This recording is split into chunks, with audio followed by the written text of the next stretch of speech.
Time keeps on leaving and we keep on moving. When do we pass on our wisdom to the youth? My veteran story, lost arts discussions, fireside chats with a bourbon or two. It's time to hear the stories by our military veterans. Get yourself ready. It's the Lost Arts Podcast. The Lost Arts with Andrew Cox. Hello, my friends, and welcome back to the Lost Art Podcast, that podcast giving a voice to our veterans. I'm your host, Andrew Cox, and on today's episode, we'll be having a My Veteran Story with Army veteran Tim Dickinson. But before we get into the episode, are you enjoying the podcast? Then go to the Lost Art website. That's the lostart.podbean.com. Go check it out and be sure to click on that merchandise tab. Get you some cool new gear to help support the podcast and get our veteran voices out for all to hear. You can also check us out on YouTube at The Lost Art with Andrew Cox. And be sure to smash that like button, follow, and subscribe.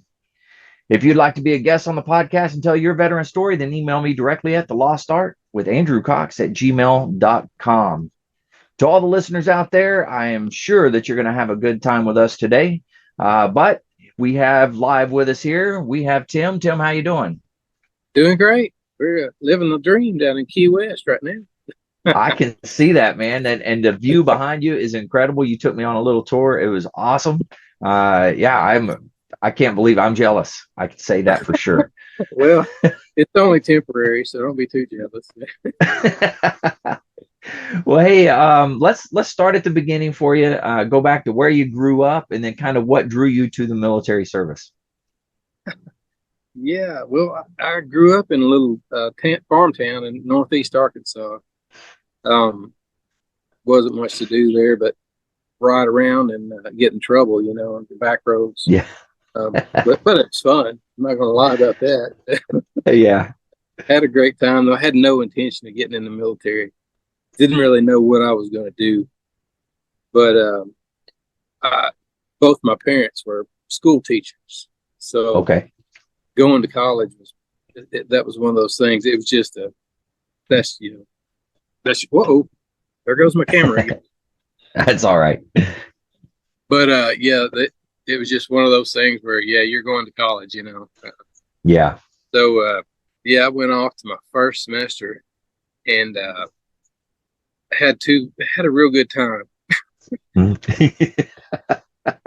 my first semester, I remember I was going back home for Christmas break, and at that time, it was about an hour and a half away from where I lived at the University of Central Arkansas, and I had about an hour and a half drive to decide the fate of my future, and because I knew it when I went home and told Dad what was going on, how much fun I had.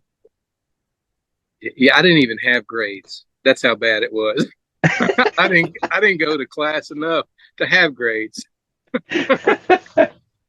That's nice. Yeah, so I kind of knew I was in trouble. And in that hour and a half drive, I decided I got to do something because there's no redeeming myself, for this. But I went straight to the recruiter's office and signed up. And then I went home and told my parents what happened, and they were still pretty pissed about it. Yeah. But anyway, I knew if I was ever gonna get back in, in good favor with them, I guess, if you will, right, that might help.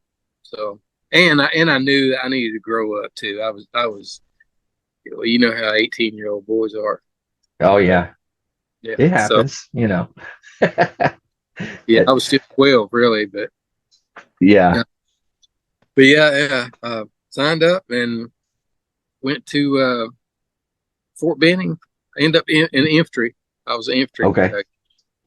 And that was just all I knew. I didn't care what do you want me to be? Right. Recruiter. It turns out the recruiter was my best friend's dad. Okay. He's like, well, we need some 11 Charlie guys, which was at the time, no, 11 Hotel, I'm sorry, which was a tow gun. Oh, okay, yeah. Yeah. And so went to Fort Benning, became a tow gunner. Now, where was boot camp at Fort Benning? Yep.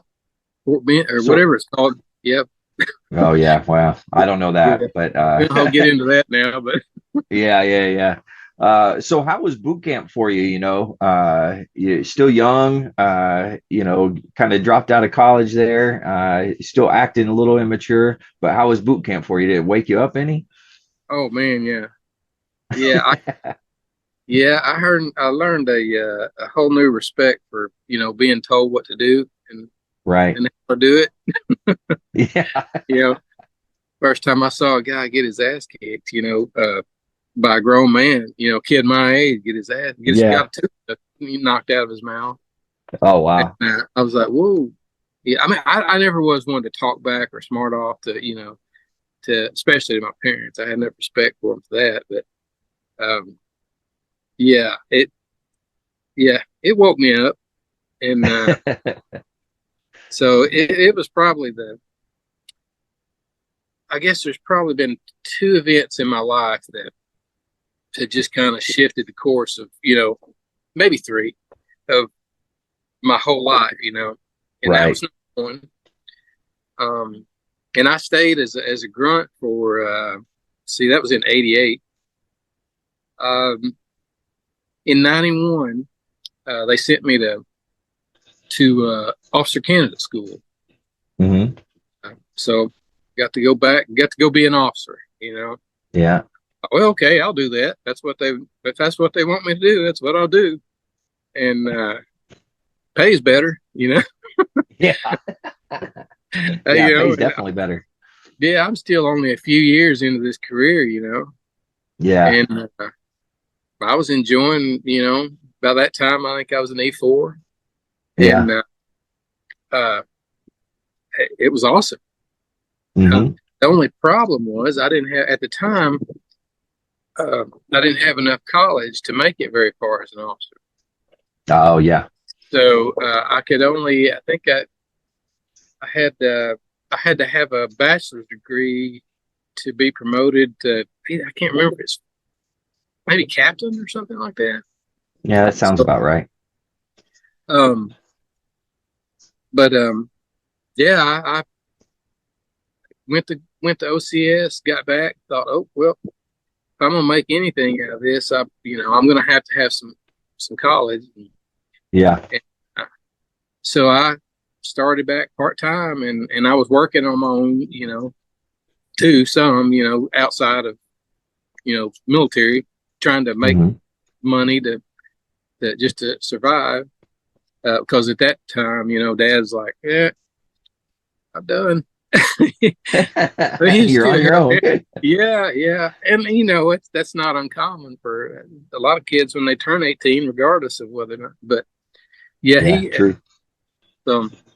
anyway, got my commission and got back or got out of that, and I was sent to what was the infantry officer basic course back at Fort Benning. Okay.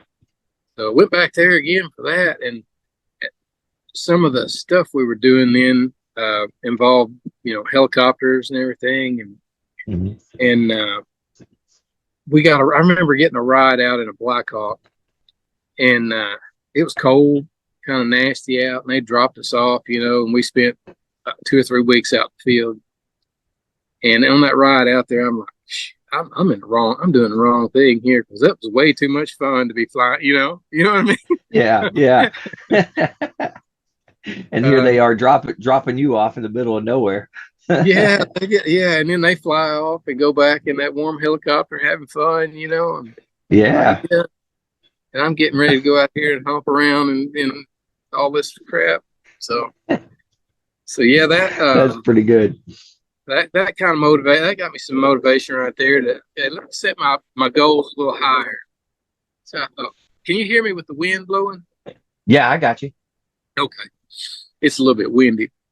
But yeah, that got me thinking, yeah, maybe I can do, maybe I could do that. I've already got my commission. I'm an officer, so uh, maybe I could do that. So I put in a packet, uh, and that didn't really go anywhere. I had to do a flight physical and all that stuff. And I was told, well, if you keep that flight physical current and there's a shortfall, somebody didn't show up or they whatever, uh, Right. then there's that possibility. That doesn't happen very often. Okay, got nothing to lose. So at the time, they weren't needing very many commissioned officers. Mhm.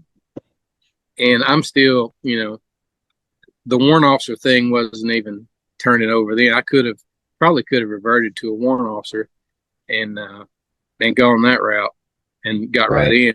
But again, I'm still just a young, dumb kid, So I think by that time I was first lieutenant. Yeah. And then let's see, I think it was, well, I got as an infantry officer, I'm sure it's like that in Marine Corps. You change jobs and they'll send you back to another school to train you for that. Well, they needed a mortar platoon leader. Mm-hmm. So they sent me back to Fort Benning again for the infantry mortar leaders course. And, which was fun. And went through that and got back and was back about a year, maybe. And where were you stationed at? Where were at this point? Well, I was full-time guard, Army Guard. Oh, okay. So I got you. Okay. I was at the time, I was wherever in Arkansas. I was kind of working for part-time for recruiting, but also doing AGR stuff. I don't know if you, or not AGR, I'm sorry. They call it ADSW, Active Duty Special Work. Oh, okay. Full-time, but I was still kind of on the part-time payroll, but I was still getting paid full-time. I don't know if that makes sense. Yeah. So I was wherever in Arkansas, wherever I needed help or something to do to help pay bills, or get feed me anyway. I didn't have too many bills at that time. But yeah. But very cool.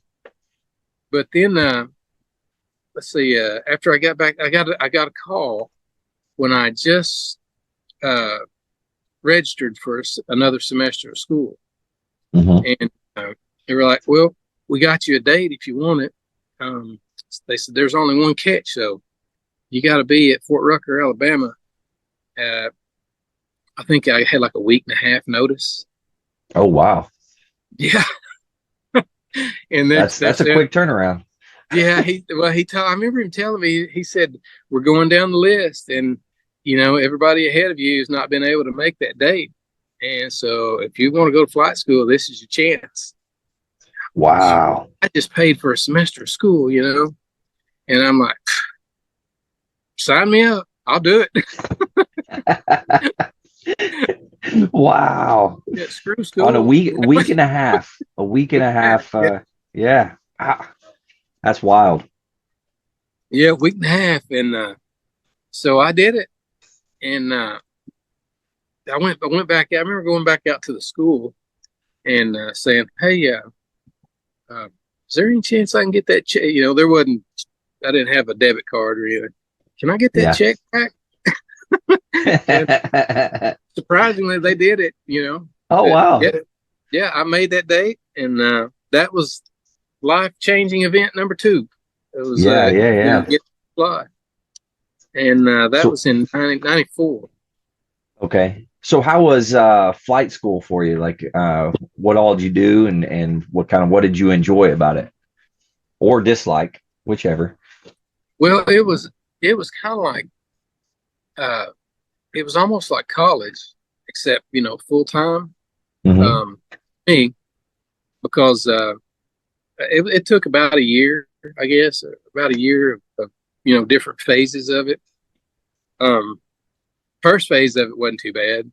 The instructors were mostly civilians, but they kind of talk down to you like you're second class citizen because you're stupid and you don't know what you're doing. You Right. can't hover, you can't do anything right. It's just meanwhile you've got, it was like going into a test every day that that you've been tested on everything you've learned up to that day, and it Uh-huh. just keeps adding up every day. So the longer you Wow. get there, the harder it gets. And but yeah, when we first started, um, and he gave me the controls to hover at like 5 foot hover. Um, I couldn't have hovered inside a football field. I thought, man, Really? I'm gonna kill us. This career's not going anywhere. Dang, I got to go back and be a grunt again. but, but it came to me. It clicked real, shortly after, and it all worked out. But I like Now the. I've heard that hovering is one of the hardest things to do. Is that right? It is. It is. It's almost depressing because you're fighting that thing with everything you have, and you sweating. You got all that garbage on, and you just sweats in your eyes. You can't see, and you can. It's like stirring a pot of, I don't know, stirring a pot of something, and you're Yeah. just all over the place. And you think, man, when is this going to click? And you see Wow. some other guys come to find out they had experience doing it before. They're out there hovering around doing, making it look so easy. The instructor, I'm watching him thinking, I'm just going to do what he does. He's barely moving the cyclic around, and here I'm still over there stirring a pot of soup, and but That's pretty crazy. it was fun. It really was. My favorite part of, well, then there was the next phase of it, which was flying instruments, flying in clouds and stuff. Right. And it was pretty intense for, all the stuff you had coming at you, learning regulations from the FAA and Army regulations on top of that, and just a lot of stuff. Drinking from a water hose, as they say. Right. Yeah. But then we got to flying. We did nights, and then we flew night vision goggles. Oh, And wow. Yeah. night vision goggles was probably one of my favorite parts. Where it was at the very end of it. Hmm. We had a few guys though that would get all the way to that point, almost a year of training, and decide, "Ooh, this is scary. I'm not doing this," and they quit. Wow.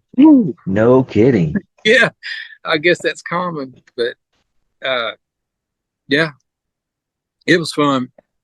I loved it. I mean, And I've using night vision goggles and stuff. It's not necessarily the easiest thing to get used to, and especially flying an aircraft. I imagine it's quite a bit harder. yeah, it was you don't have the depth perception, so Hmm. uh, landing in remote LZs or whatever, and it's pretty nerve wracking because you don't know how far things out, but Right. you have to get on the ground. You have to make your time, do what you have to to accomplish your mission. But Hmm. yeah, I guess the more you do it, the more you get confidence in it. Uh, but yes, it's spooky, but it was fun. Loved it. Yeah. Yeah. Yeah. Wow. And Okay. And then you finished the school, and then where did they end up sending you then? Were you still in the was it the guard? yep, yep, Yeah, so full you're time. still in the guard? Yeah, I got back, and I didn't really have a job at that point. Hmm. Um, I was kind of, but I will say that when you're in aviation in the guard or reserve, you have minimums you have to meet every year. So many hours of flying instruments, so many hours of flying nights, so many hours of flying goggles. Right. So you get paid a lot. There's a lot more money for you to come in and help you meet those uh, minimums during the week, or Hmm. at your schedule. Um, and then they always have missions come up where, especially at a training base like that, where they, inserting snipers, they're actually in sniper school or Hmm. doing sling loads for some of the infantry battalions or whatever. Um, so there was always that opportunity to come in and do, a lot of work, and we call it guard bumming. And Hmm. so that's what I did for a year or so. And then I got picked up full time as the commander of the counter drug aviation unit. Oh, wow. Yeah, they had it was we were a small group. We had 4 pilots. I had 3 warrant officers and myself, and then I had let's see, 3 crew chiefs, and that's all we had. We were our own little unit, and Wow. we worked for the DEA, FBI, um, any law enforcement agency that needed something.